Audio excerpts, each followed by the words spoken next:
नमस्कार भाइयों, कैसे हैं आप लोग। उम्मीद है बहुत अच्छे से होंगे। करंट अफेयर्स के एक नए क्लास के साथ आपका फिर से स्वागत है INTV करंट अफेयर्स में। इस वीडियो को लास्ट तक जरूर देखिएगा, क्योंकि कल के एग्जाम्स में जो प्रश्न पूछे जाएंगे वो इन्हीं से पूछे जाएंगे। और हर खबर के साथ आपको मिलेगा यहाँ पर वन लाइनर, स्टैटिक जीके। ये आपके एग्जाम के लिए बहुत इंपॉर्टेंट होगा। ठीक है, तो आइए हम लोग देखते हैं अभी पिछले कुछ 2 दिनों में कौन कौन सी खबर सुर्खियां बटोर रही थी।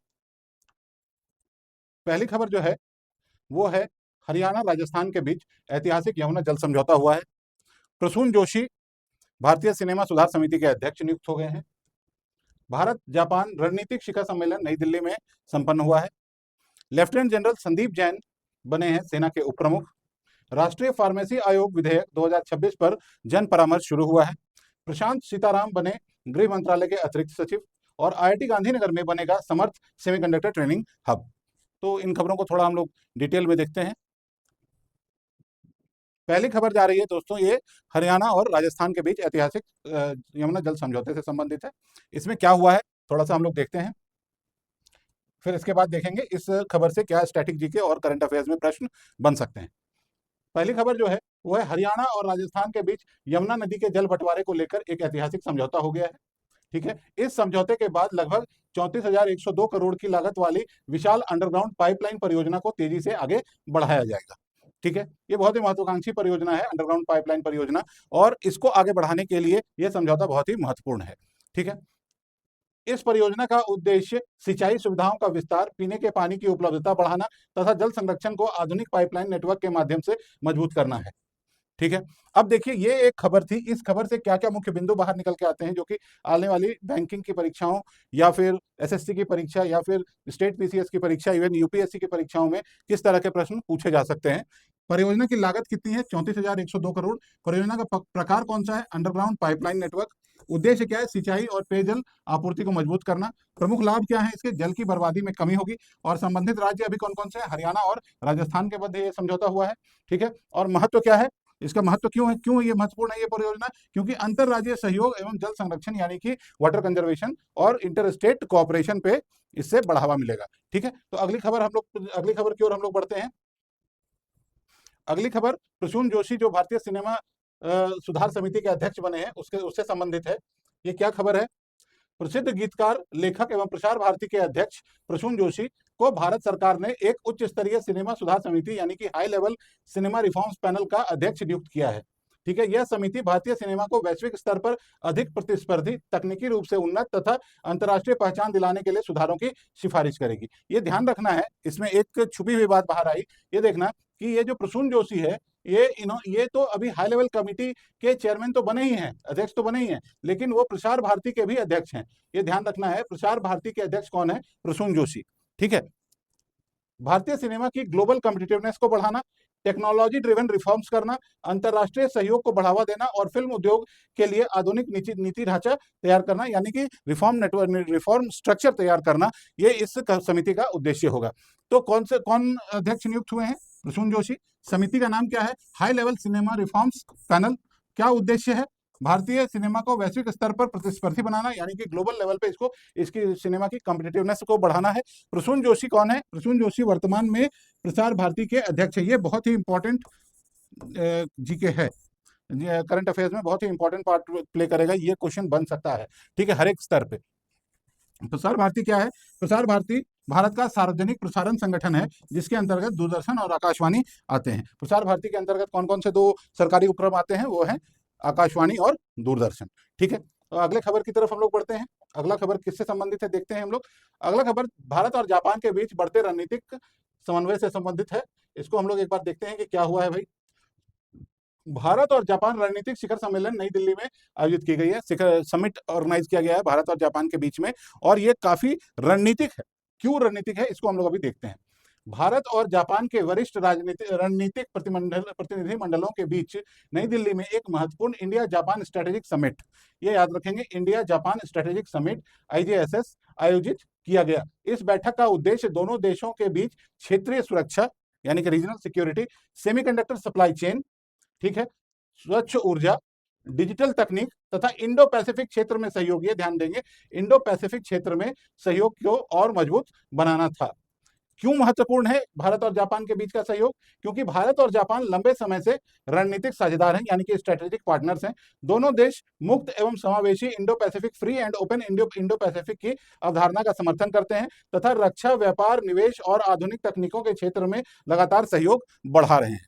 क्यों इससे इस खबर से क्या क्या इंपॉर्टेंट प्रश्न बन सकते हैं आने वाली परीक्षाओं में, इसको हम लोग देखते हैं वन लाइनर और के तौर पे। आयोजन क्या था? ये इंडिया जापान स्ट्रेटेजिक समिट। कौन से स्थान पे ये आयोजन हुआ था? नई दिल्ली में। क्या प्रमुख विषय थे? सेमीकंडक्टर कोऑपरेशन और क्लीन एनर्जी पार्टनरशिप।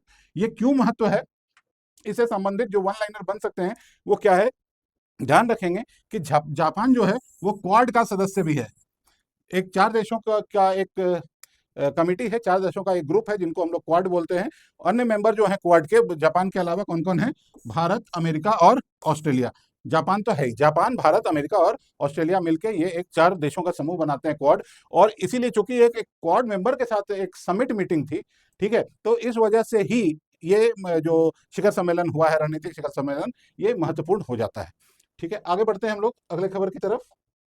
अगली खबर जो है वो लेफ्टिनेंट जनरल संदीप जैन से संबंधित है।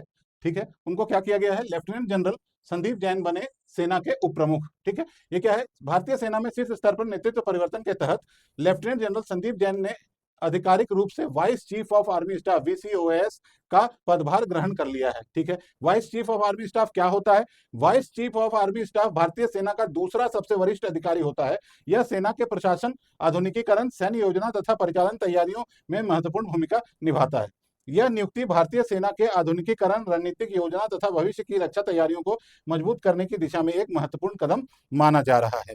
तो इसमें नाम सिर्फ ध्यान रखने का है, नाम जरूर ध्यान रखेंगे कि उप प्रमुख किनको बनाया गया है भारतीय सेना का? वो है लेफ्टिनेंट जनरल संदीप जैन। इनको कौन से पद पे रखा गया है? ये है vice chief of army staff यानी कि वीसीओएस। किस क्षेत्र में, किस विभाग में ये काम हुआ है? ये है इंडियन आर्मी में। और इसका महत्व क्यों है? क्योंकि अभी आप लोग को पता है कि कुछ दिन पहले चीफ ऑफ आर्मी स्टाफ भी चेंज हुए थे। तो चीफ ऑफ आर्मी स्टाफ के बाद सेकंड पोजीशन जो इंडियन आर्मी में है वो किनका है? वो है vice chief of army staff का। और इस तरह से अगर हम बोले तो हमारी भारतीय सेना का जो टॉप लीडरशिप है उसको ट्रांजिशन किया गया, उसको चेंज किया गया है, यानी कि प्रमुख, सेना प्रमुख और उप सेना प्रमुख दोनों ही एक हफ्ते के अंदर चेंज हो गए हैं।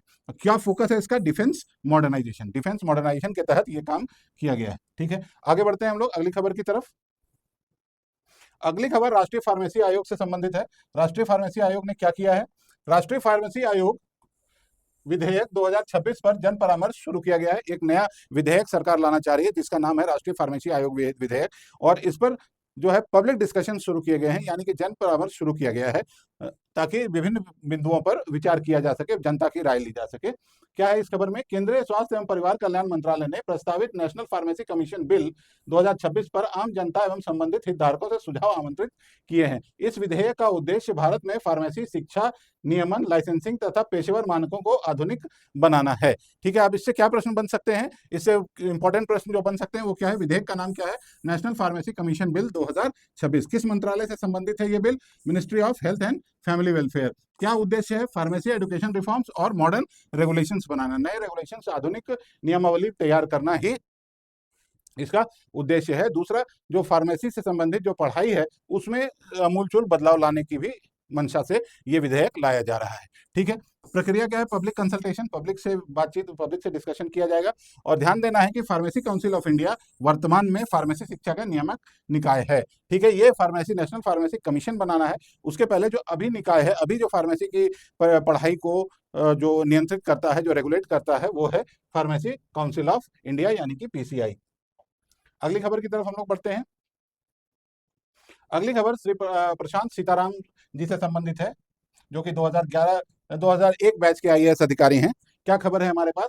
प्रशांत सीताराम बने गृह मंत्रालय में अतिरिक्त सचिव। 2001 बैच के आईएएस अधिकारी लोखंडे प्रशांत सीताराम को गृह मंत्रालय के डिपार्टमेंट ऑफ होम में एडिशनल सेक्रेटरी नियुक्त किया गया। डिपार्टमेंट ऑफ होम में क्या नियुक्त किया गया है? एडिशनल सेक्रेटरी यानी कि अतिरिक्त सचिव नियुक्त किया गया है। उनकी नियुक्ति कैसे हुई है? अपॉइंटमेंट कमिटी ऑफ कैबिनेट यानी कि एसीसी से मंजूरी हुई है। जो भी उच्च अधिकारी नियुक्त होते हैं वो जनरली एसीसी से ही नियुक्त होते हैं। एडिशनल सेक्रेटरी क्या होता है? एडिशनल सेक्रेटरी भारत सरकार का एक वरिष्ठ प्रशासनिक पद है जो सचिव एवं संयुक्त सचिव के बीच का पद होता है।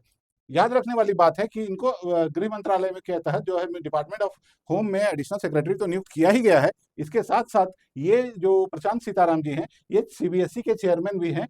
सीबीएसई का चेयरमैन का अतिरिक्त कार्यभार भी संभालते रहेंगे जब तक कि नियमित नियुक्ति नहीं हो जाती। यानी कि इनकी ये अभी जो है ये सीबीएसई के चेयरपर्सन के तौर पे भी काम कर रहे थे, लेकिन इनको सीबीएसई का चेयरपर्सन भी रहना है और साथ में इनको एक एडिशनल सेक्रेटरी का पोस्ट भी मिला है होम डिपार्टमेंट में। तो क्या महत्वपूर्ण इससे बन सकते हैं प्रश्न? लोखंडे प्रशांत सीताराम को अतिरिक्त सचिव बनाया गया है। सेवा क्या है? इंडियन एडमिनिस्ट्रेटिव सर्विस यानी कि आईएएस 2001 बैच के हैं। कौन से कैडर से हैं? एजीएमयूटी, यानी कि एजीएमयूटी का पूरा नाम क्या है? Arunachal Pradesh, Goa, Mizoram and union territories. नया पद क्या है इनका? Additional secretary, ministry of home affairs. अतिरिक्त प्रभार कहाँ है? चेयरपर्सन सीबीएसई के लिए है। और आईएएस की नियुक्ति क्या होती है? संविधान के अनुच्छेद 312 के अंतर्गत होती है। यानी कि इसमें आपको देखिए करंट अफेयर्स भी मिल गया जो हुआ था। इनका नियुक्ति जो हुई है प्रशांत सीताराम जी की नियुक्ति हुई है एज एडिशनल सेक्रेटरी। ठीक है, ये इसमें स्टैटिक जीके में भी अगर हम लोग देखें तो ये संविधान के अनुच्छेद 312 के तहत आईएएस की नियुक्ति होती है। इसके अलावा कैडर जो है, एगमुट कैडर में कौन कौन से राज्य आते हैं? अरुणाचल प्रदेश, गोवा, मिजोरम और यूनियन टेरिटरीज जो है हमारी। ठीक है, यानी कि केंद्र शासित प्रदेश जो है हमारे, है ना। अब अगले खबर की तरफ हम लोग बढ़ते हैं। अगली खबर आईआईटी गांधीनगर से आ रही है, जहां पर कि समर्थ सेमीकंडक्टर ट्रेनिंग हब बनाया जा रहा है। क्या खबर है हम लोग देखते हैं एक बार। आईआईटी गांधीनगर में बनेगा समर्थ सेमीकंडक्टर ट्रेनिंग हब।